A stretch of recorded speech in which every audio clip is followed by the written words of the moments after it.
بسم اللہ الرحمن الرحیم۔ السلام علیکم دوستو، رسول اکرم صلی اللہ علیہ وآلہ وسلم نے فرمایا، ایک شخص صرف مکھی کی وجہ سے جنت میں چلا گیا اور دوسرا شخص جہنم میں۔ صحابہ نے عرض کیا، یا رسول اللہ صلی اللہ علیہ وآلہ وسلم، وہ کیسے؟ نبی کریم صلی اللہ علیہ وآلہ وسلم نے فرمایا، دو آدمی ایک قبیلے کے پاس سے گزرے۔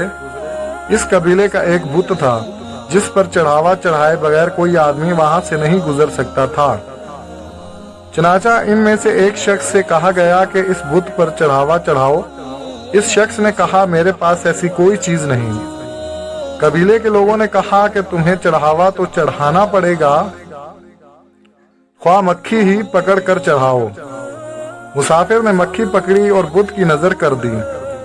لوگوں نے اسے جانے دیا، چنانچہ وہ اس چڑھاوے کی وجہ سے جہنم میں چلا گیا۔ قبیلے کے لوگوں نے دوسرے آدمی سے کہا کہ تم بھی بت کی نظر کچھ کرو۔ اس نے کہا، میں اللہ تعالیٰ کے سوا کسی اور پر چڑھاوا نہیں چڑھاؤں گا۔ تو لوگوں نے اسے قتل کر دیا اور وہ جنت میں چلا گیا۔ تو دوستو، آپ کو ہماری یہ ویڈیو کیسی لگی؟ کومنٹ میں ضرور بتائیے گا۔ ہمیشہ کی طرح وہی دعا، خوش رہیں، آباد رہیں، مسکراتے رہیں اور خوشیاں بانٹتے رہیں۔ اللہ حافظ۔